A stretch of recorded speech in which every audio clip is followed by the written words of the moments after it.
Welcome to ATB-TV. I'm Darren Dance here at the Ballarat Turf Club with Peter Morganti.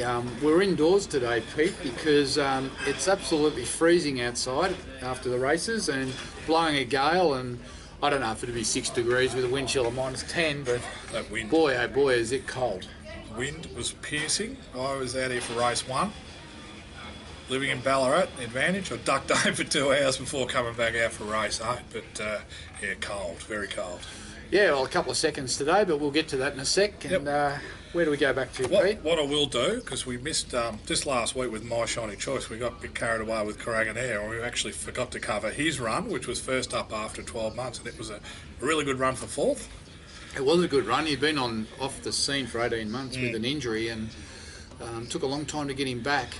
Actually fell over in the paddock and tore the tendon off the bone on his back leg, and took a lot of work to get that right, but really pleased to see him come back and run a slashing 4th there at Geelong first up with Robbie Griffiths, and Robbie said he sounded a bell and it's given him no issue at all, so you know that's a big bonus for a big horse, and hopefully in his next couple of runs he can get in the winner's circle. Yeah, he's got a plan for back at Geelong on the synthetic. There's an 11 and 13. He's just going to work out which suits him, which is next Friday. Okay. Friday, yep. Right, we roll into our runners that we've had this week. We went to Bendigo and we had Serious Witness finish 3rd. Yeah, look, I think initially we were probably disappointed in the run. She was pretty plain late, but leading's not her go. No.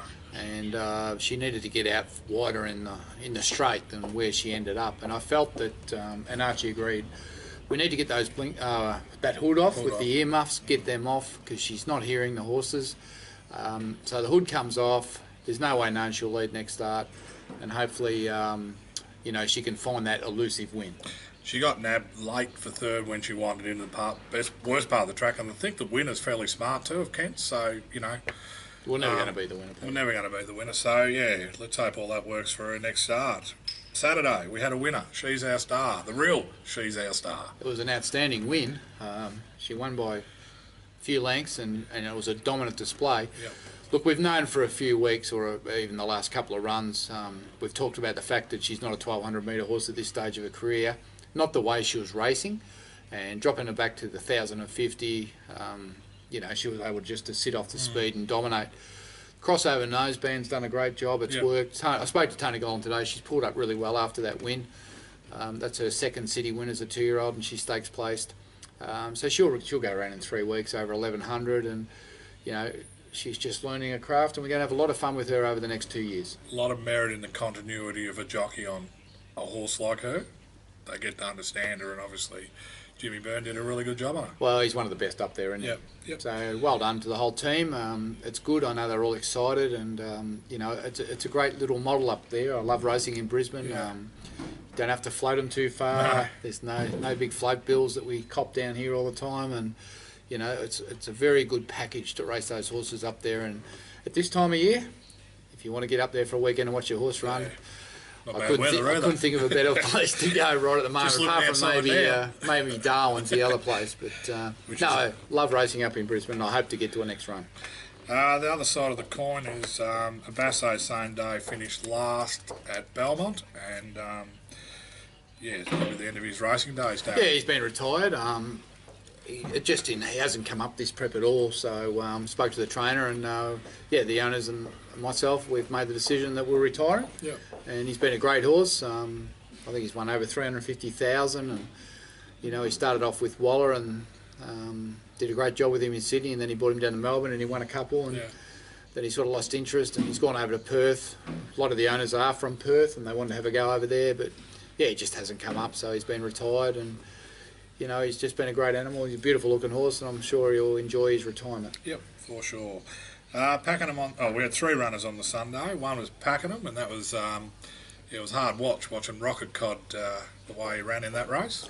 I could get on my jockey bashing exercise bike here and give that young rider a bit of a touch up, but you know, it never ceases to amaze me that you know, we put professional riders on these horses, slow away, they boot them up, just panic, boot them up, and then grab hold of them, and I don't know what they expect to happen. They're not a car, and then they wonder why the horse over races and carries on, and you know the horse is all stirred up and pulling and carrying on, can't breathe. Of course it's going to drop out and run last. You know, it's just terrible to watch, but I dare say there'll be a right of change next start. Yeah. I spoke to Bruno about Bruno, the former with Hayes, exactly the same thing. He says when you dig some of these young ones up, it's like, you know, you're turning the key on to go, trying to get them back. Well, they're wondering what the hell now. So yep, disappointing. Short Espresso was at Warrnambool. He finished 11th. We gave him another chance, but he was never a hope. No, probably didn't play his way, but inside on the rail, you know, it was bogged. You know, he got bogged. They all won down the centre. Yeah, couldn't have done anything else from the gate, and he's actually been sold, Pete. So he's moving up to Queensland for new owners, and I wish him all the best. Lovely looking horse, great temperament, just a little bit limited, and we've moved him on, so you won't see him in our colours again. No, same day, and as you explained, you had to get down the outside. This bloke did, but found one a fraction better, Silver Stratum.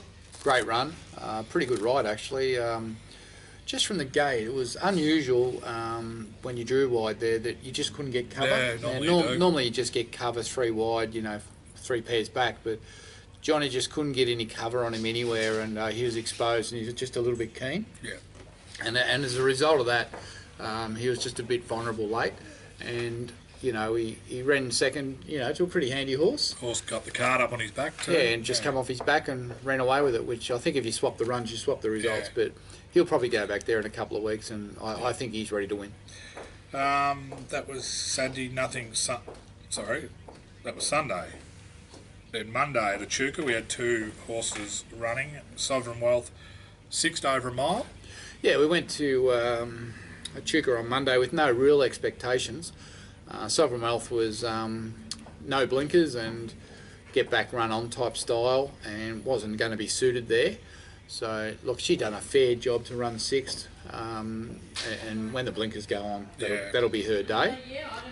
And our other runner, Propensity, who was in need of the run desperately. Josh Julius said that pre-race. She needed that run. It had been a while between runs, and just needed to bring her on a bit. You know, it's interesting. You can only get these horses so fit by working them, and then you need to race them into fitness, particularly these middle distance horses. So, you know, whilst the paper says she ran 8th at Echuca, I thought she stuck to her guns pretty well in the straight, and you'd think now, in the right class, she's ready to win. Yeah. Wednesday, Yogi, 3rd. Yeah, went down to Sandown yesterday on the Lakeside track. Very interesting experience. $2 favourite, and all the people that know around the place were really concerned about whether he could win, including myself, on that Lakeside track, which I walked that track with Peter Ellis yesterday. I learned a lot about that track, Pete. You know, when you look at that track, you think, oh, Sandown, beautiful big track, long straight. But what we had there is from when you go out of the back straight, coming into the front straight, it's actually like pretty much a circle, half a circle, and it's really cambered down. So the horses that are on the speed, they just get this terrific advantage where they just cruise around downhill, and then they kick off the bend and really hard to run down. Yogi was last and struggling on the bend, and he wasn't even going to be anywhere near in the finish, but to his credit, he really flew, and he probably needed another 50 metres to win. But look, some of those guys that I was talking to post-race thought that was his best run of his career. And when he gets to Flemington next start, he's going to be really, really hard to beat. I was speaking to Darren Murphy. It's almost 200 metres difference in the hill length of the straight. Yeah, and that's a lot of ground. And when you come around that corner, it's just so tight, and it's like a velodrome really on a cyclist, and they just kick off it, and they're hard to run down. And he doesn't get going till he straightens up. Like he only runs in the straight line. And potentially he might go to a track where we'll all love to see him at, Flemington. So we'll see. 2,500 at Flemington in a few weeks. Look forward to it. Today we've had our 2 runners, Pressing Matters, the High Chaparral 3-year-old who finished 2nd behind, well, the horse that won it well, but he beat the rest just as easy. Yeah, look, obviously David Hayes' horse was always going to be the favourite and always going to be hard to beat in that race, and that's the way it panned out. It won easy, but look, it took him half an hour to get down the straight. They were going up and down. I think the jockeys were moving faster than the horses. Look, he's limited. He's going to pick up a couple of these sort of races. I think he needs further, and he's no star. No, we'll find a 24 somewhere for him. Dasher Maple, now, probably a little bit of a surprise package. She was really good to finish second and probably nearly wins in another 50 metres. Yeah, well, I had it down to run 4th or 5th in that field. There was a horse there that won at Sandown a couple of starts ago, and it looked a pretty strong race on paper. But I think the filly in the yard pre-race, I noted, looked so much better third up than what she looked first and second up. Her coat was shining, she looked fit. And Johnny Allen just rode her a treat. He got out into the best part of the going, and she really charged. Like, she was second last, probably at the 350, and she really made up a lot of ground in the straight. And got on the best part of the going. Just got beaten by one today, but I'll tell you what, when she gets out at 13 or 14, if we can keep her on a wet track, she's going to be very hard to beat. It's the absolute key to her is these heavy 8 sort of tracks, and no, but honest, tries her heart out. That's it, Darren. That's our runners we've covered. Right. Now what's happening going forward? Not a lot. We're going to have a spell tomorrow, but Friday. No runners Friday. No. Good. Saturday. Clairvale Caulfield, third up, 1700. He was terrific last start. This should bring him to his top, shouldn't it? Yep. Who's riding? Michael D. Michael D. Yep. Oh, he's a good rider. Terrific run last start, really hit the line, beaten 2.9. I would think this run he's a sneaky place chance. Yep. And then he's ready. The plan is a week backup, is that right? At Flemington? Yeah, yep. Same day. You got your Mockies, you going to Moe? No, I won't be at Moe. Galileo's Pearl? Yes. I'm just looking at the rider. You know the rider? No. You don't know the rider? Don't know the rider. Michael Walker. Michael Walker's back. He's back. Literally. Been out with his back, hasn't he? Yep. Yeah. 1600 metre, 58. He's struggling, this horse. He'd want to improve a bit off his first. We need to see a big improvement this run. Yep. Sunday, as long as the heavens don't open, we've got Equieto in a 1300 metre benchmark 64. At Geelong. At Geelong, sorry. Yes. Yeah, well, I thought, we know this is top of the ground horse. We've spoken about the fact he probably should be in the paddock, but it's been a dryish winter, so we're just hoping that the track's no worse than sort of soft. I actually looked at the rating before and it said good 3. Does it rain in Geelong? Could be a typo. Well, they got covers. Could be a typo. So they're supposed to get a bit of rain tomorrow, but you wouldn't know if it's going to happen or not, would you? So we're really going to have to monitor this one. Yeah, look, I want him. I hope it's a dead 4 or dead 5, and we get to run there because the horse is going super. We've just got to keep on top of the ground. He was unlucky last start to get beat. Yeah.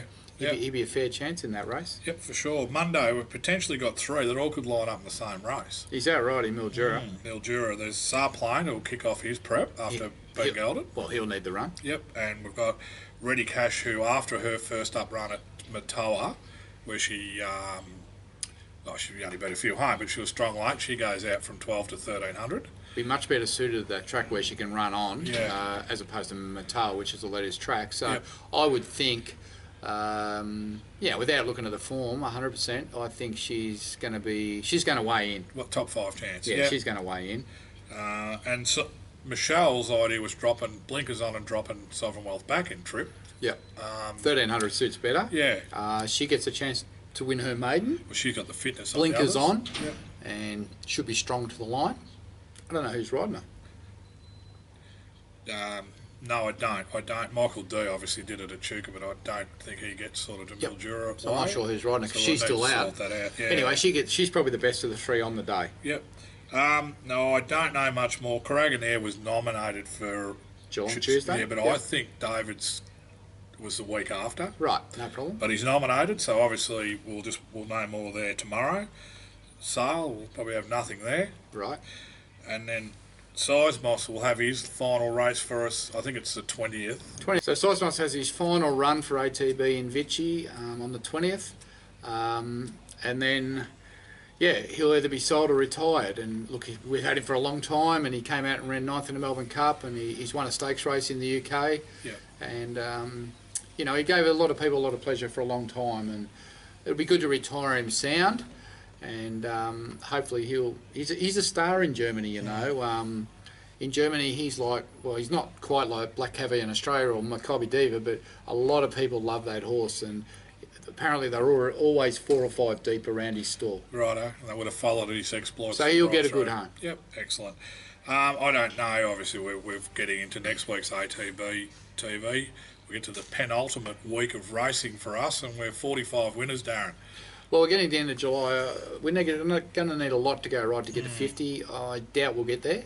We've probably had 8 seconds in the last 4 weeks. And anyway, look, it's only a number, but the horses have been winning and they've been running well without winning. So just a couple there. Obviously, Perugia was going to run this Sunday, but all the owners know that he's going to go to Sandown, a similar race the week after, the fortnight after, I think, fortnight yesterday, and we'll go over the likes of High Largo and a few of those also. Stringer Bell will be a race found for him. Sure.